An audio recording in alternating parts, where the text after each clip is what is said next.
says. Unashangaa sana mambo ambayo unaona and you know me, you can't give me lectures about the sector. I am the longest serving Minister of Security in independent Kenya. I was the Minister of Interior for 5 years and 2 months. And except in Kaiseri and Michuki and the others, I was the next most consequential minister in that sector. I understand the country and I understand the sector like the back of my hand.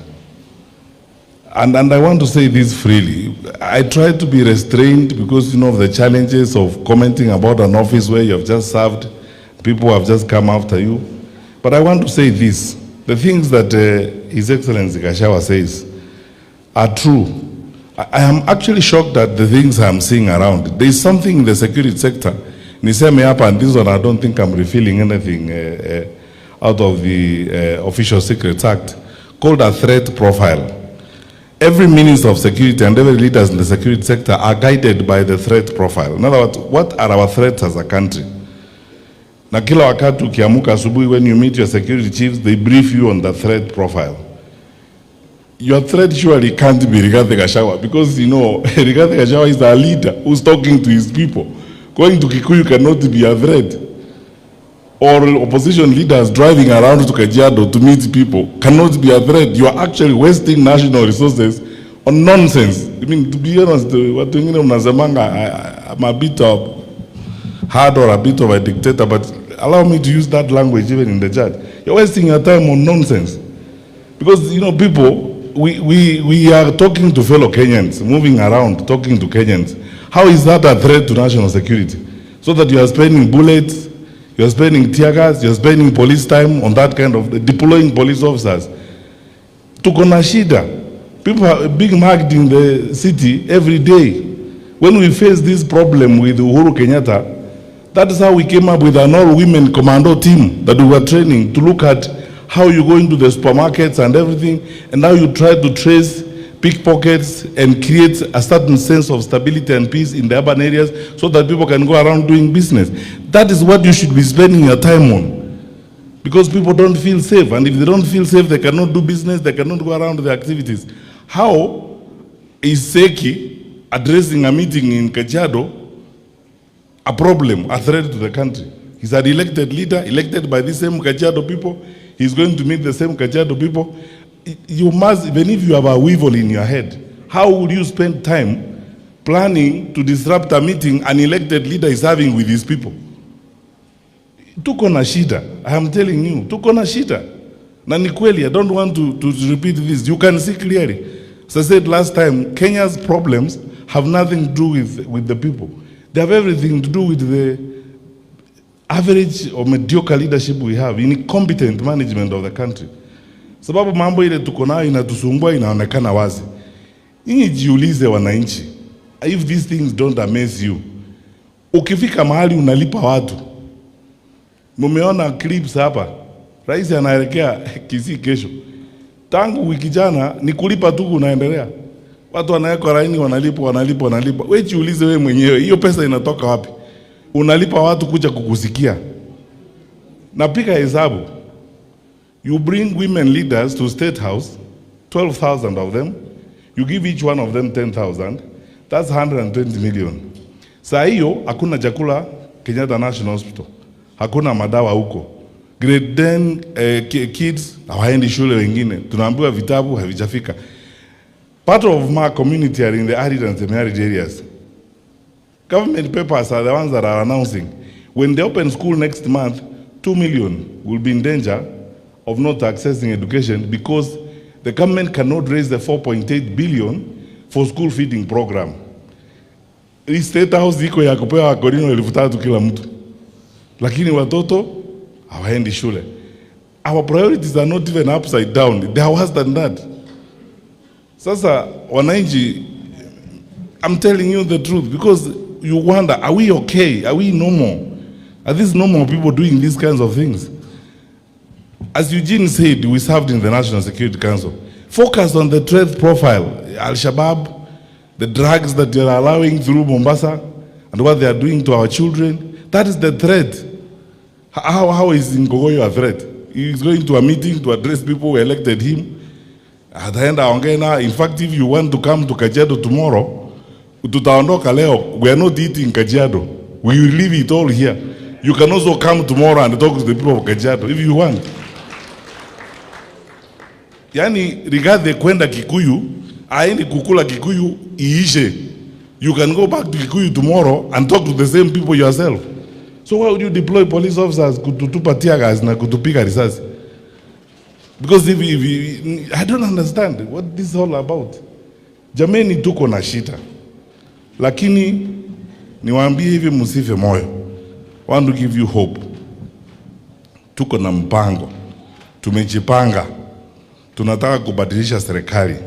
We want to give Kenya a trustworthy government, a responsible government.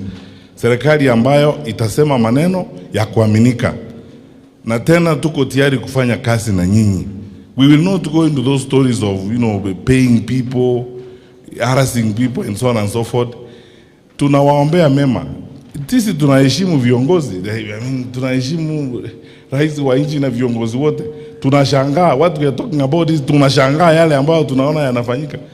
It's very difficult to talk about these things because I was in the security sector before and we saw these things happen. That's why I keep saying I would remind my brothers and sisters in that sector, focus on the threat profile of the country. And I'm sure even if you looked at that profile between number 1 and 10, you will not see Kakuya on the list. You will not see Jane Kihara on that list. These are elected leaders. When they go out, they are going to meet people. That is not what you should spend your time on. Pull resources together and get pickpockets and muggers from the streets of Nairobi. Get criminals out of the way. And finally, this one is, I think, for me, duty to say. I've said this before. In the words of the generals I worked with, including General Kaiseri, our country, hii nchi yetu, hatuna risasi ya kupiga wananchi milioni 55. We don't have bullets for 55 million Kenyans. So you can't shoot your way to anything you want. These things are just temporary. Harassment, kututupa risasi, kutukimbiza kwenda Limuru, kutorosha kutoka Kikuyu is temporary. Na tumeona hii mambo mingi. I have not seen a country or a government that has used violence as a tool of political mobilization and survived. So take this free advice from all of us, given very humbly, very honorably, and very sincerely. My brothers and sisters, let us save Kenya and let us serve our country. And for those of you who are in office, we respect you, we wish you well, but please serve well, serve with dignity, and be proud of it. I don't think ever in my life that I would like to stand somewhere and talk about someone who has taken over the office I held. But sometimes I feel a little bit shy to say these things, but it's frustrating. That is not the threat profile. Focus on the things that are a real threat to Kenya. Mheshimiwa Thango akienda Kiambu, Kikuyu is in Kiambu, he's an elected senator in Kiambu. He's going to talk to people who elected him. How is that a threat? So that you actually wake up in the morning and deploy. And even to spend time planning or discussing what you're going to do with a senator meeting his people is actually a waste of time. Mwambie aenda aongee. Na hata akienda Kikuyu aongee kuanzia saa 3 mpaka jioni. Kikuyu will also be there. You can also go back there the following day and talk to those same people in Kikuyu. Wale ambao mnataka kusumbua huku leo njiani mahali tunataka kwenda kuongea. We are not taking Kajiado away. Tutaongea na wananchi wa Kajiado, Kajiado itakuwa hapa. Kuja na wewe kesho na next week, hata hii kanisa iendi mahali. Unaweza kuja pia na wewe ukae hapa uombewe na hawa wazee. Usikie vile tumesikia. You don't have to beat innocent people because kama ni shida yako ni kwamba tumekuja Kajiado, hata kiti hatuendi nayo, you can come and sit on it next Sabbath or next Sunday here. Uombewe na wewe. Tuache this primitive behavior of government, where you are misusing resources and behaving primitively, hurting people. Tunapanga vile unaenda kusumbua mtu na ni mtu amechaguliwa na watu. Sisi hakuna kitu tunaenda kufanya na wale wananchi. Tunaenda kuongea nao, tuwaambie vile mmeshindwa kazi na tuwaombe kura yao watupigie kura mwaka ujao. Ukitaka kujitetea, rudi hapa nawe ujitetee. Kwanza sisi ni wangwana, hatutapanga watu wakutupe mawe. Sisi tutakuombea na tumwambie Bishop akitaka arudie ile sermon ametupea leo, akurudie pia na wewe. Ama namna gani? Yeah, kuja Kajiado next week. I don't think Bishop has a problem repeating that sermon. Na wewe akurudie hiyo sermon pia. Uisikie pia, uone kama we have not broken the law and we have not done anything. Mungu awalinde watu wetu wa Kajiado. Na mjue Kajiado hii, I agree with what my brother, His Excellency Gashawa said. Members of this church, including my brother Senator Seki, thank you for building this sanctuary for the Lord. We will do whatever we can as mortal men to support you so that the work of the Lord can continue. And continue praying for all of us, including those ones who are tear gassing us and shooting at us. Who knows, maybe after today's prayers, ya wakolino anaweza kubadilika. You know, who knows? We are still faithful and we still believe. Lakini muambie hivi, tunataka amani, we want our country to be stable and to remain. But believe you me, I was in the security sector for that long. Evidence of state failure. Ukiangalia serikali ikienda namna hii, hapa sasa unaona tumeanza mwisho wa mambo. Eti unalipa watu kuja kukusikia. Zamani rais akiingia mahali, watu wanawacha kila kitu, wanaenda kusikia mkubwa wa nchi. Sasa siku hizi ni kulipwa. Tulipwe uende usikizwe. Hii inakuwa shida. Na tuambiane tu ukweli badala ya kudanganyana hapa. Hii mambo imekuwa ngumu na tunaenda kila mahali in the country. You ask yourself the question, kura zenu iko wapi? Hakuna kura. Na sasa mmeona kupiga watu na kusumbua watu ndio namna ya kupata kura. Even that one you will not get. So be honest with yourselves and be good people and live a decent life and organize yourself nicely to live peacefully. Because those of us who are here in the opposition, when we form government, we will be focusing more on cleaning up the mess that you have left behind. You have left too much mess, na itatusumbua, lakini tuko tayari to clean up, so that we restore the stability of our country and move forward. I came here with my brother Omingo Magara. Magara is the party leader of BDP. If you want an example of someone who should be eternally grateful to Kajiado people for what Kajiado has done to him, is this good man here. And he represents a lot of people who also have settled here, including those who have come from my counties.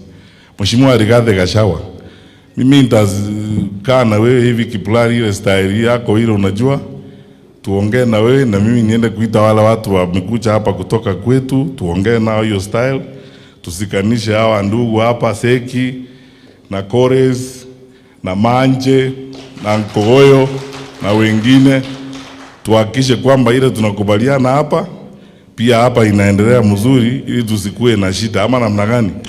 Namna hiyo. Magara, sema tu asante, kwa sababu that is what you need to be saying to these people of Kajiado for what they have done to you. Thank you. Your Excellencies, thank you so much. I'm truly humbled. I'm not competent to speak after the big man have spoken, and I can't understand how I can challenge Honorable Rigiji in a matter of speech. My name is Omingo Magara. I lead a party called the People's Democratic Party, but my Maasai name that I was given under a tree called Reteti, the Oreteti Ole Magara. Olomrani yopi oleng lemberepi engong. Na mimi naelewa kuna nyama ukiwa mgeni kwa Maasai huwezi kula, unakuwa sawa. Namna gani? Ninawapenda na wenzetu. I am a party leader who is not running for president. I'm praying for our brothers, one of them. But the challenge you have, all of you, my brothers, is Mr. Rigiji. Could fix this country, this man has caused a mess. It's going to be a problem. But I thank you, and I know we are going to be together. One of you will be president. Ulambaya hayuko hapa na lake halipo. Asante sana. I forgot to announce this. Wale mko hapa, Mama Marashwa amenikumbusha kwamba Bishop Marashwa atakuwa na function ile tunakuanga nayo on 25th of September. The last time I was here actually with Honorable Kalonzo Musyoka, tulikuwa kwa hiyo function ya Bishop Marashwa, tulikuwa na wewe Kanjori siku hiyo. So nafikiri sisi kwa sababu hiyo ni grupu yetu sisi wote, Hata mheshimiwa ndugu yangu Kalonzo Musyoka tutampea hiyo message, tupatane majaliwa ya Mwenyezi Mungu ikiwezekana. Tawashauri wengine hapa